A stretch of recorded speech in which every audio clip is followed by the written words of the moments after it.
उस नाइटी में से झलक रहा था।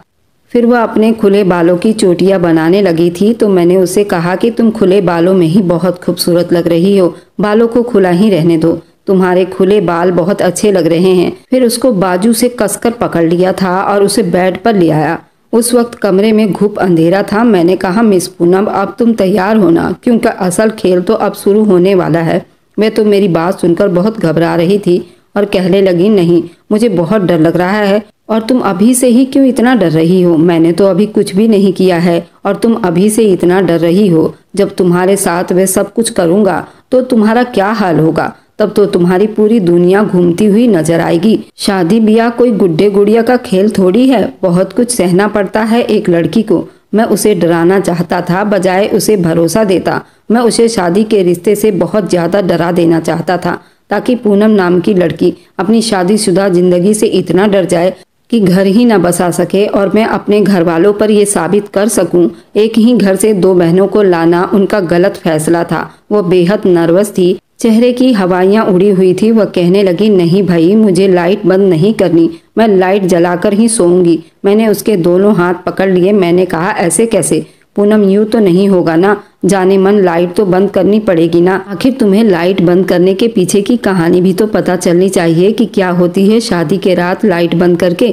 बहुत शौक था ना तुम्हें अच्छे कपड़े, जेवर, मुंह दिखाई, महंगे तोहफे, फिर ये सब देखने में बहुत अच्छा लगता है, लेकिन असल हकीकत कुछ और होती है और वह मैं तुम्हें आज बताऊंगा। मैंने बल्ब बंद किया और बड़ी जोर से उसकी कलाई पकड़ी, उसे अपने करीब किया। जैसे ही उसे अपने सीने से लगाया और उसको जोर से भींचा, वह चिल्ला उठी। जल्दी से वो मुझसे पीछे हट गई और बल्ब भी ऑन कर दिया। कहने लगी, मुझे अपनी दीदी के पास जाना है। वो बेहद घबरा चुकी थी, अब तो आंसू भी बहाने लगी थी। मेरा मकसद भी पूरा हो गया था, मैं उसे डराना ही चाहता था।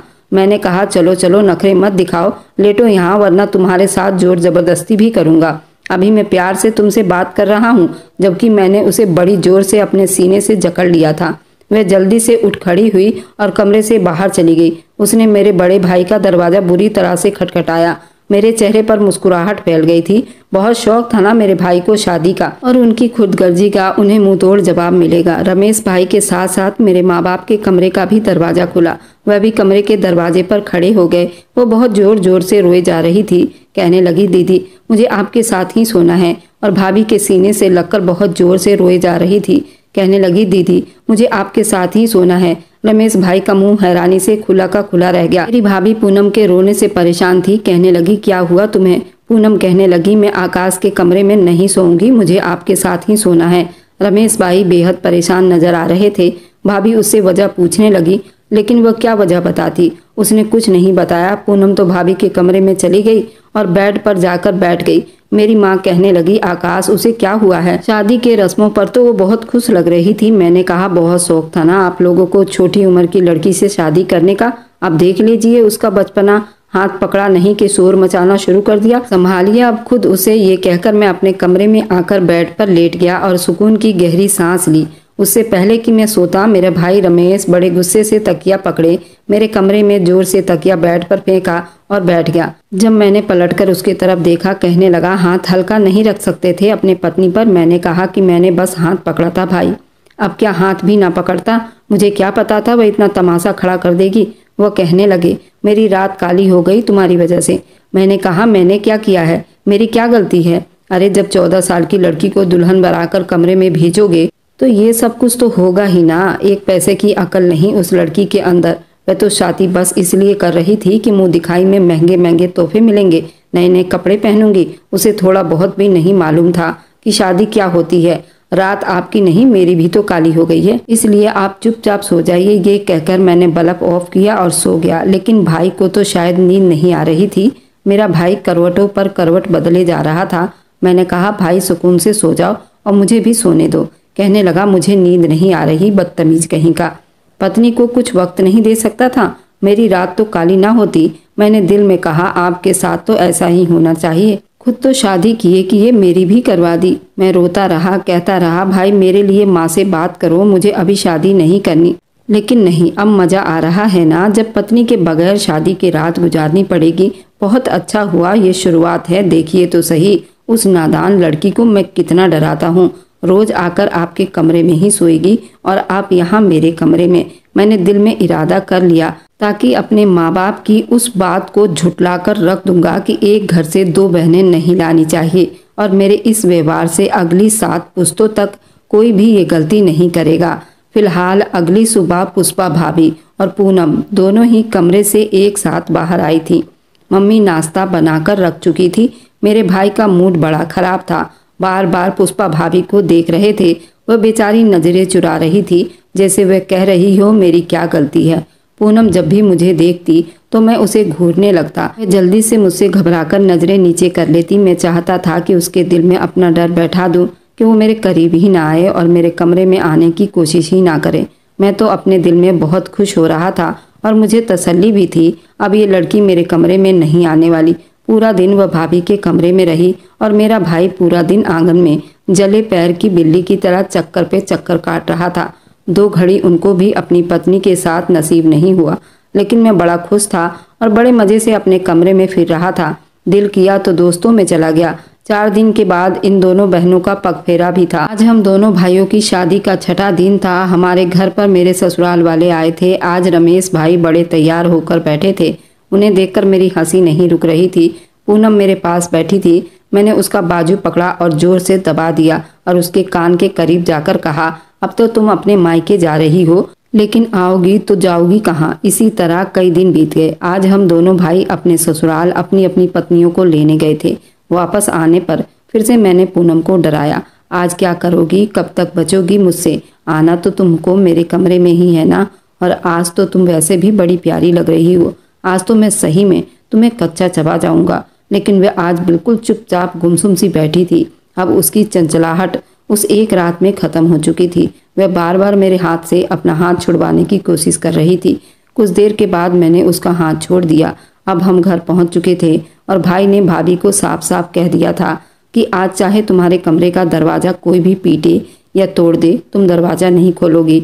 इसलिए वह पूनम को समझा रही थी कि देखो इस तरह से नहीं करते, लेकिन वह अपनी दीदी के दोनों हाथ पकड़कर आंगन में बैठी हुई थी। वह कहने लगी, मुझे नहीं जाना उसके कमरे में, मुझे उससे बहुत डर लगता है। भाभी उसे समझाने लगी कि ऐसा कुछ भी नहीं होता, वह तुमसे मोहब्बत करता है, तुम्हें कुछ भी नहीं कहेगा। वह कहने लगी, आपको नहीं पता उन्होंने मेरे साथ क्या कुछ किया है। भाभी उसे पर्दे पर्दे में सब कुछ समझा रही थी। अगर शादी के बंधन में पति पत्नी एक साथ होते हैं तो एक जिस्म और एक जान होते हैं। इसमें डरने की और कमरे से भागने की कोई बात नहीं होती। फिर भी पूनम अपने जिद पर अड़ी रही। मैं नहीं जाऊंगी, मुझे नहीं करनी कोई शादी वादी, मुझे पापा के घर भिजवा दीजिए, मैं वहाँ रह लूंगी।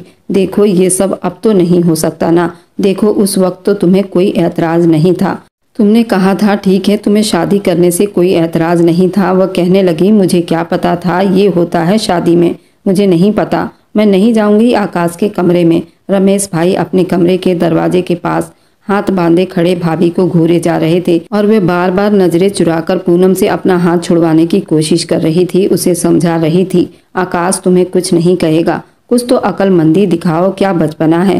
पूनम देखो इस तरह नहीं होता। लेकिन वह रोने लगी, कहने लगी, नहीं दीदी प्लीज मुझे घर भिजवा दीजिए। उस वक्त मैं अपने कमरे में नहीं था, दरवाजा खुला हुआ था, लेकिन अंदर से ही सारा नज़ारा दिखाई दे रहा था।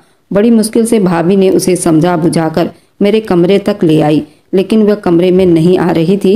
बाहर सोफे पर बैठी अपनी उंगलियां मोड़े जा रही थी। वह बहुत घबरा रही थी, जैसे कमरे में आएगी तो उसकी जान निकल जाएगी।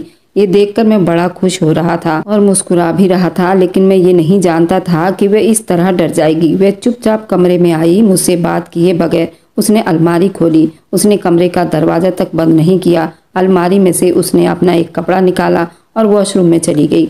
मैं उसकी एक एक हरकत को नोट कर रहा था। वह बाहर आई तो बिल्कुल सादगी में थी। फिर धीरे से अपना तकिया उठाया और चादर उठाकर बाहर जाने लगी।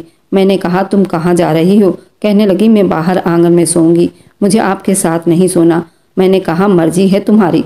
अच्छा ये लाइट बंद कर दो और दरवाजा बंद करके जाना, ठीक है? वह जल्दी से मान गई। यहाँ तक तो सब कुछ ठीक ठाक था। वह मुझसे कुछ भी नहीं कहती। ज़्यादातर वक्त उसका भाभी के साथ ही बीतता था या फिर मेरी मम्मी के साथ। वह उनके साथ बैठी रहती, गप्पे शप्पे मारती रहती, हंसती रहती। लेकिन जैसे ही मैं ऑफिस से आता, मुझे देखकर उसे जैसे सांप सूंघ जाता। शायद भाभी ने तो किचन संभाल लिया था। लेकिन वो महारानी किचन का कोई काम नहीं करती थी। बस उसका एक ही काम था, मेरी माँ के साथ बैठकर बातें करना, हंसना और जोक सुनाना। पापा भी उसकी कंपनी में बड़े खुश होते थे। जब सब सो जाते तो वह आंगन के सोफे पर आराम से जाकर सो जाती और फिर सुबह सबके उठने से पहले मेरे कमरे में आकर तकिया फेंक देती, लेकिन कमरे के अंदर नहीं आती थी। इसी तरह महीना भर बीत गया। पापा ने कहा सबसे पहले हनीमून पर रमेश और पुष्पा जाएंगे, जब वो वापस आएंगे फिर आकाश और पूनम को भेज देंगे। भाई और भाभी तो बहुत खुश थे, लेकिन पूनम बड़ी उदास थी। वो कहने लगी, दीदी आप अभी क्यों जा रही हैं? मुझे भी अपने साथ ले जाइए, मैं भी आप लोगों के साथ ही घूम कर आऊंगी। मुझे आकाश के साथ नहीं जाना। पूनम भाभी उसे समझाते हुए जा चुकी थी। अब ये हुआ था कि वो रमेश भाई के कमरे में जाकर सो जाती थी, लेकिन मुझे कुछ होने लगा था। फिलहाल मेरी पत्नी थी। शुरू में मैंने पापा और भाई की जबरदस्ती शादी की वजह से मैंने ये सब कुछ कर दिया था, लेकिन अब दिल चाहता था वह मेरे कमरे में आए, मुझसे बातें करे। अब मेरे भी जज्बात उभर रहे थे जो अब तंग करने लगे थे, लेकिन जिस तरह मैंने उसे डरा चुका था वह मुझे देखते ही डर जाया करती थी। एक बार मुझे नींद नहीं आ रही थी, मैंने सोचा पूनम से मुझे अपने किए गए व्यवहार की माफी मांग लेनी चाहिए और उसे अपने कमरे में लाना चाहिए। उसे प्यार व सब कुछ देना चाहिए जिसकी वह हकदार थी। मैं भी कब तक उससे यूं दूर रह सकता था? आखिर जो होना था वह तो हो चुका था। फिर मैं अपने कमरे से बाहर आया। मैंने रमेश भाई के कमरे का लॉक घुमाया तो दरवाजा खुल चुका था। मैंने हल्का सा दरवाजे को नॉक किया, लेकिन अंदर बिल्कुल खामोशी थी। मैंने फिर हल्का सा दरवाजे को बजाया, लेकिन पूनम ने अंदर से कोई रिस्पॉन्स नहीं दिया। तो मैंने उस खिड़की को थोड़ा सा खोल दिया। वो बेखबर होकर बेड पर सो रही थी। उसके बालों की लट हवा में उड़कर उसके चेहरे पर बिखरी हुई थी। उसके हुस्न को और भी ज्यादा चार चांद लगा रही थी। शायद मेरी ही नजर बदलने लगी थी। बस मैंने सोचा बहुत हो चुका मेरा गुस्सा, अब खत्म कर लेना चाहिए। मैं भी रमेश भाई की तरह अपनी शादीशुदा